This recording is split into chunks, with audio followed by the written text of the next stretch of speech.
Kill Complacency, a podcast that inspires growth and intentionality and helps you overcome your greatest obstacles. Degrees? Yeah. Outside temperature? It was with wind chill, the ambient air was negative.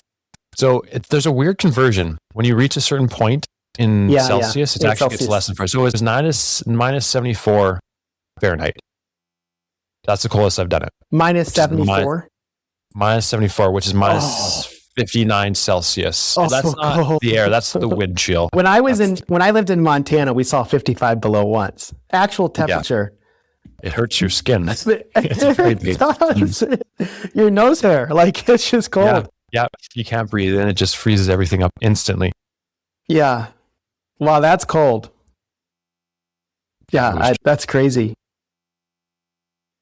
I would imagine, I've only seen a few of your videos, maybe half a dozen or so, but I would imagine you could have a really good hook, like negative 74 today. Oh yeah.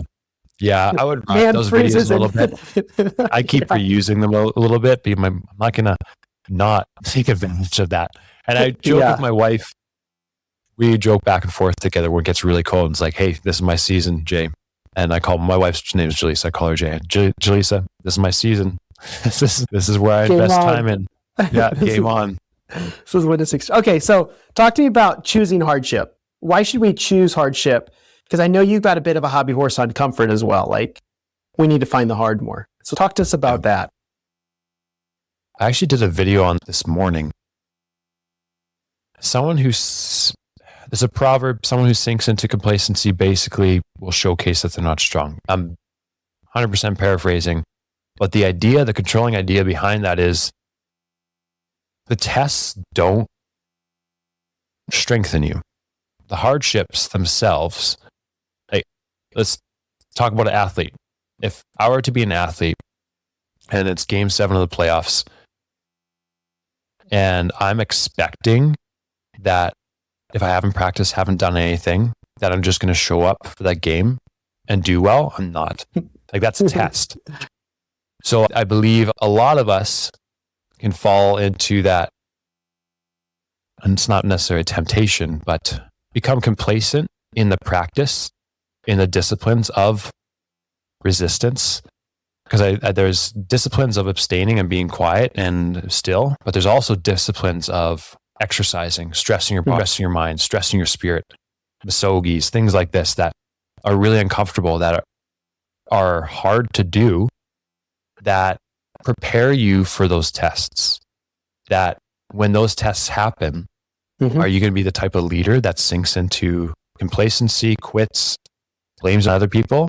Or have you been practicing? Do you have practice fields for these types of things? And I think that's a good reason. And I'm not against comforts. I'm not against relaxing. I'm not against taking days off. I think people can go to the extreme on that side too. But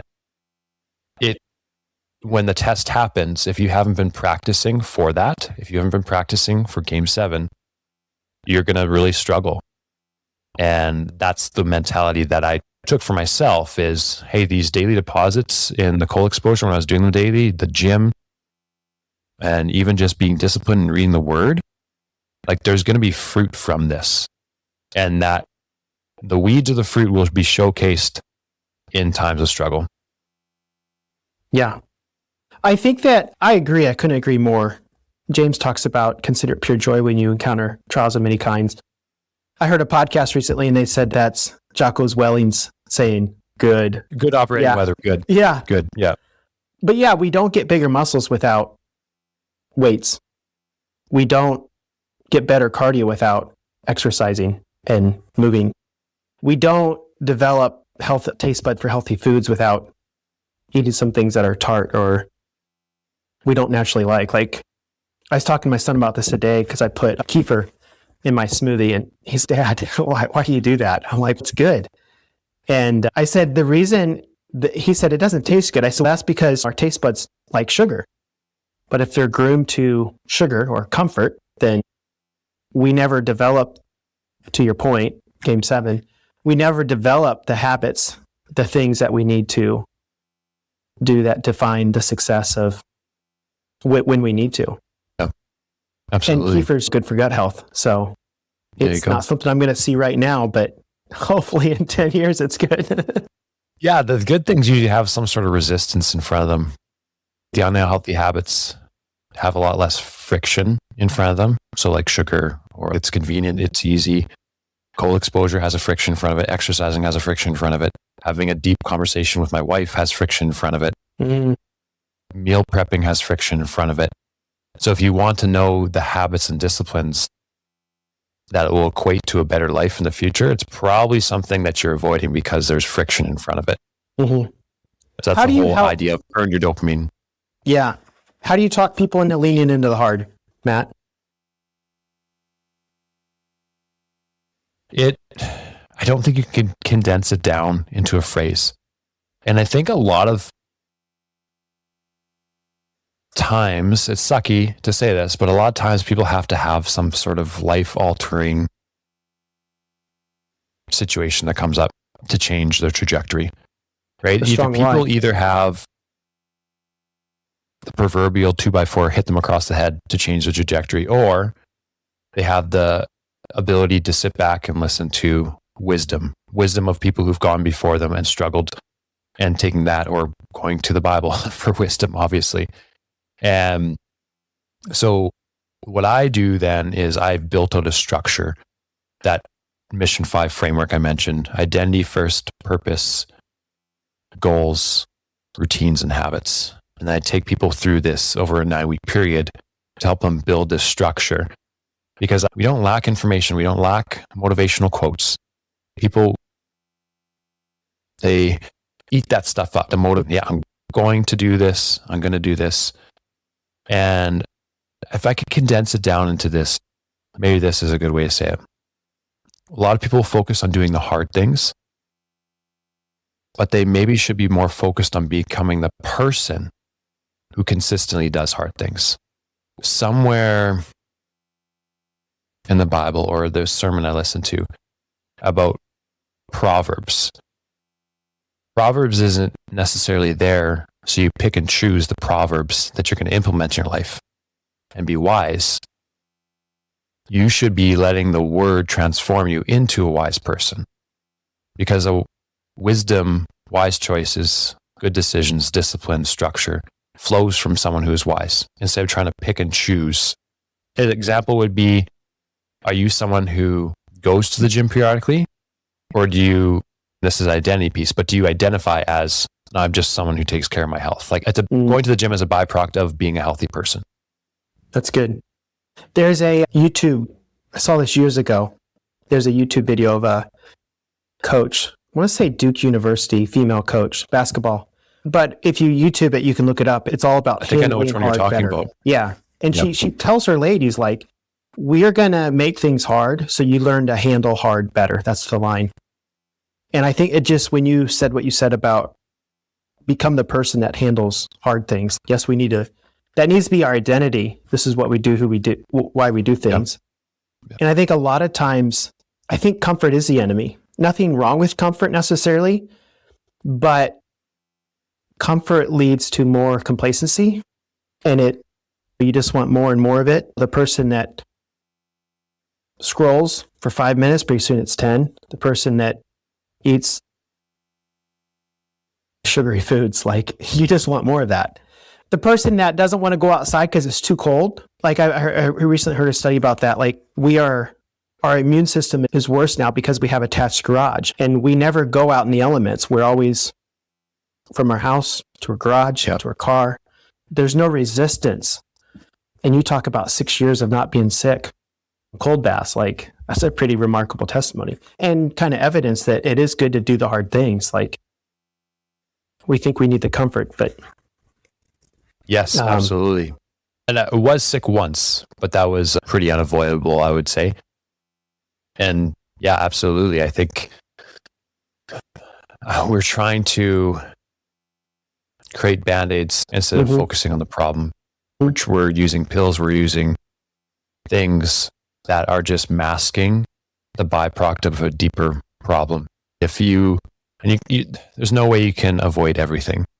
Sure, But for sure. what would someone's life look like if they spent consistent conversation with people and be in community with people, ate fairly well, ate whole foods, worked out consistently, had heat and cold exposure in their life, and got sunlight and got good sleep?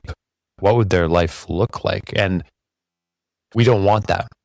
We want the acute solution to a chronic problem. Yep. And we think that we can We'll solve it.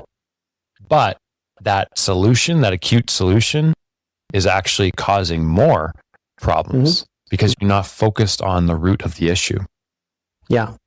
And we haven't even talked about substance, but I think you could talk about substance here too. People take substances to avoid reality as well. And that's their way of handling it. Yeah, escapism.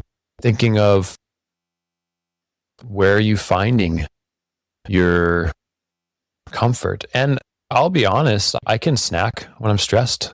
I can scroll social media. Nothing really wrong. But I can sink into that. And what I found is I did a 36 and 48 hour fast. It was a long time without food. That's what I'll say.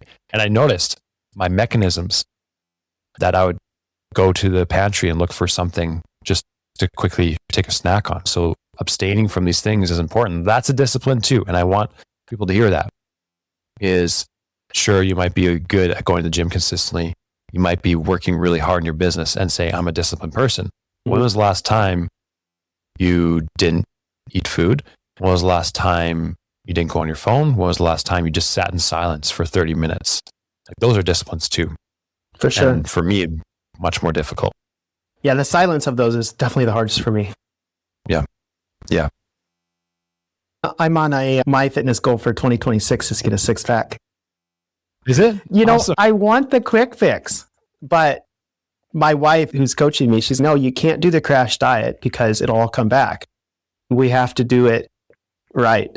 Being big leg muscles, cut slow, make it sustainable, make it lifestyle, because otherwise we're like yin and yang, up and down, and it's not good. I'll get the six pack, but then it'll all come back. So yeah, you have to build your goal around a lifestyle you want to live. So you might get that objective, but if you didn't do it slowly, you didn't build your life around sustaining the said goal.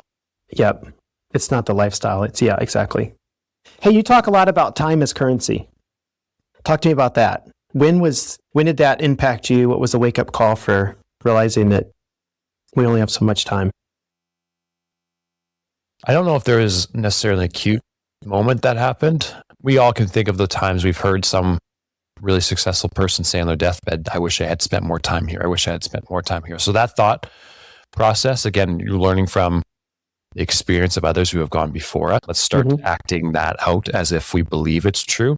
So that would be one mindset shift I had, and just thinking of those phrases people have said. But then, okay, so money is a byproduct of how you invest your time and energy. In the marketplace, you solve problems. People give you money.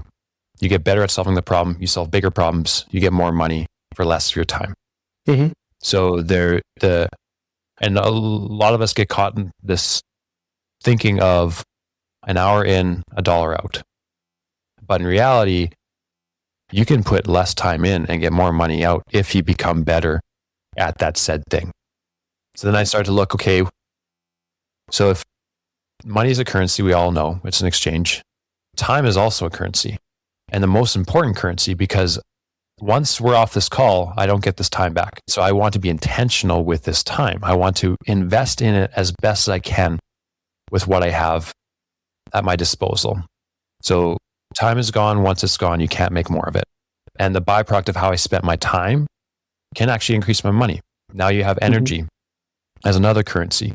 Energy, you can create more energy by how you take care of your mind, body, and spirit, working out, sleeping well, eating well. So I can be more productive and create systems and take care of my body. And that will help me accelerate what I call accelerate my time, meaning I can get way more done in less time. And then the byproduct of that will be more money. And then taking that whole concept and saying, okay, if time is the most important currency, instead of calling it a habit, I'm going to call it a deposit. I'm depositing into my physical fitness. I'm depositing into my relationships. I'm depositing into my time with the Lord. Because we understand deposits and investments financially. I put money into an investing account. It's going to increase or it's going to decrease. I'm going to have a profit. I'm going to have a loss. So then if you look mental, physical, spiritual, relational, professional, and change the words profit and loss to fitness and sickness, based on my deposits with my time and energy and money, I'm going to either be moving myself towards fitness or towards sickness in all those important areas of life. A really good example, work out, eat well. We live in a fallen world, so we're going to get sick, but you can slow that process down over the spectrum or this continuum rather. And when you make those deposits, instead of focusing on, hey, I really don't want to go work out, that you're enabling something in the future or prohibiting yourself something in the future by investing in these things. So making the deposit physically, going to the gym, relationally, going on date night. And you're just stacking. And I'm actually just about to release an app around this. Just keep stacking these deposits and it'll equate to something. What's your app called? It'll be called Build 49. What's 49? The studies show that it takes about 7 to 8 weeks to build a new habit. And my thought process is going back to what you were saying, Marty, getting away from the 75 hard mentality. If people aren't familiar with 75 hard challenge, it's all or nothing for 75 days and you'll get great results. But then a lot of people just flop after that because it's not sustainable. It's too intense. Yeah. Building a couple small habits or deposits over a 7-week span and then adding some more until these deposits, these habits become automatic to you. So they become automatic deposits. They're just leaving your account and just going into this. So it's really not easy. It's much easier than it was before for me to get in the ice tub. It's much easier than it was before for me to read my word to read the word in the morning. But it took about 7 weeks or sometimes longer for this to become automatic in my life. So that's the reason behind 49 days. That's cool. Do you read any Benjamin Hardy stuff? He has a book called Time as a Tool.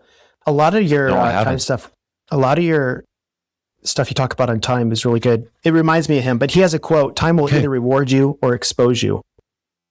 Yeah. And profit and loss, deposits, and that would be my story because I was always fairly athletic. I didn't have to do much physically. And I put it all off. And then I went in at 40 to get a base physical and so what was on the inside was not what was reflected on the outside. And I had to make changes. But it was because time was exposing me. Time was exposing the poor habits I had through blood work. I'm laughing because this morning, the post I was mentioning, your secret complacency will eventually be exposed in public. So that's exactly basically what you're saying, right? Your lack of discipline, your lack of ability to invest your time will eventually expose you. Yeah. But yeah, Benjamin Hardy is one of my favorite authors. Cool. I'll look him up. He talks about psychology, but specifically relating to entrepreneurship and business. Okay. A lot of good nuggets there. So you're on a mission. It looks like to me, Matt, you've shifted from coaching and fitness. Now you're more onto Christian men entrepreneurship. Is that correct? Yeah, I started to make the shift. I started coaching life/business probably 6 years ago, more or less. And what are some of the rewards you've seen from that? One of them is that I don't have to stress my wife out by opening up another business. Because I would say I'm a kind of an idea guy, and I've started many businesses, and some have been really good ideas, some have not been so great. And this way, the byproduct of that is that I get to partner up with entrepreneurs to help them strategize and grow their businesses, existing businesses. So I get to ideate. I still get to use what God's given me in that way. I get to celebrate successes with them. Like one I worked with a gentleman named Danny. He's actually coming on my YouTube tomorrow, and he doubled his revenue when we worked together, which is great. And he sent me we had been working together for about 7 months, maybe. He sent me a message 2 weeks ago saying, "Hey, Matt, just want to give you an update. Double my revenue again. They're on track for $1 million. But most importantly, he just accepted Jesus into his life. He surrendered his life to Jesus." I think just things like that, and seeing the switch for a lot of people and just how simple it can be. I wouldn't say I have a general all over, like a blanket statement of something that I can point to, but yeah. But you enjoy it. Do you enjoy that more than the fitness coaching? Yes. There is a time and place for me in that. And here's another philosophy I guess I have now, or mindset. The vehicles may change, but if we learn how to understand how God's designed us and gifted us, we can use those geniuses, those giftings in different platforms. So I still enjoy helping people reach potential. I still enjoy helping them change their mindsets. I still enjoy helping them get more out of life. And it used to be through fitness as a vehicle, but now it's more life coaching and more business coaching as that, and sharing through my platforms as well. So I think it's not necessarily that I don't enjoy the fitness as much. I just have a different platform that I'm using as a vehicle now. Yep. Yeah. Yep. Yeah, that's good. I like that analogy. The vehicle may change, because I can see that in my life, how that's been at work, but it has definitely changed and continues to change, and drives my wife nuts sometimes too. Yep. Understandable. What is something you're doing right now, Matt, that you think your future self will thank you for?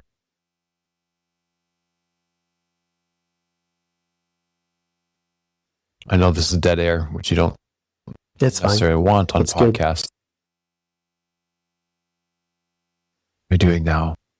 I believe trying to be intentional about being in the Word each and every day, and really stewarding that. Yeah, that's the one. That's good. Hey, do you have kids? 2. How old are your kids? Our daughter is 2 years and 7 months, and our son is 7 months. Oh yeah, I saw a video about that. You're going to have 2 kids under 3. Yeah, we don't share them on social media. Yeah. But yeah, I have 2 kids. Yeah. They'll change your life too, won't they? Oh, love them. Yeah, they really do. Yeah, they put things in priority, or they help you prioritize much better. One of my favorite verses in the Bible, not my favorite, but it says, Enoch was 65 years old and then he had kids. And it says, and then he walked with the Lord. And I've always thought about that Those kids have a way of making you think about eternity. Yeah. Yes, absolutely. So yeah, because they're watching us. More is caught than taught. If you could go back and speak to your younger self, give it some advice, what advice would you give to yourself or to the younger generation? Say someone that's 20. Care less about what people think of you, and do your best to honor and glorify God with what He's given you. I think for my younger self, I would get caught up in the fear of failure, the fear of what people would think of me. And I think that's a really good way for the enemy to steal away gifts and resources you've been entrusted to steward to further the kingdom. Yeah, fear is the devil's big weapon. One way or the other, he manipulates it. 2 more questions for you. What is a favorite book or quote that has shaped the way you've lived? Could be a book, could Crisis. be a quote. Oh yeah. Did you read Crisis that book? by Michael. Yeah. Yep. Michael Easter. I wouldn't be so much a quote. I had the privilege, you mentioned James, I had the privilege of memorizing James in college. And the first little bit has been really pivotal in a lot of my life. Consider it pure joy, my brothers and sisters, whenever you face trials of many kinds, because you know the testing of your faith produces perseverance.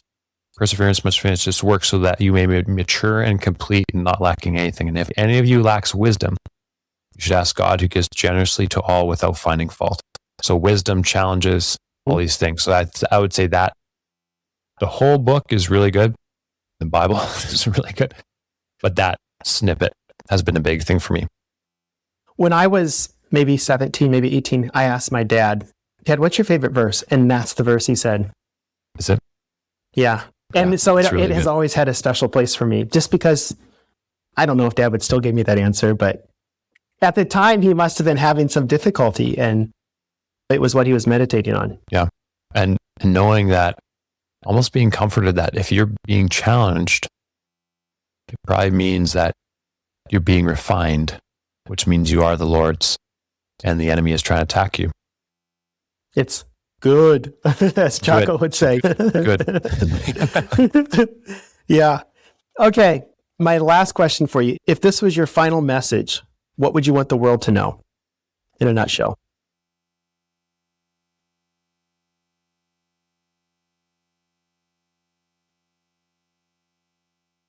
Get to know Jesus. Yeah. Seek him out, get in the word more.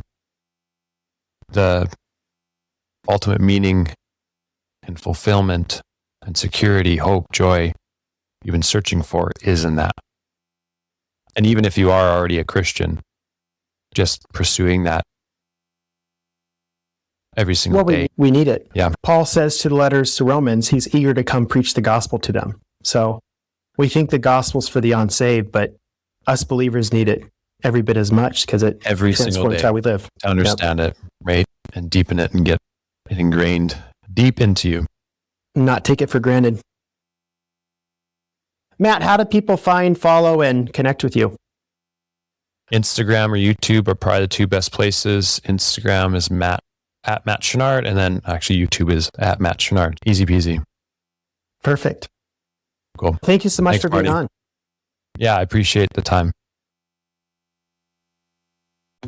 Just wanted to thank you guys for listening to the end. In closing, I just wanted to add that if this message resonates with you, if it aligns with your values, and something in it today triggered something, then you can also look me up on Facebook, LinkedIn, Instagram, YouTube. We are really trying to help people live more intentional lives to kill the complacency with which they have subscribed to. I know there's many ways in which I get sucked in all the time. So if this is beneficial, follow me there.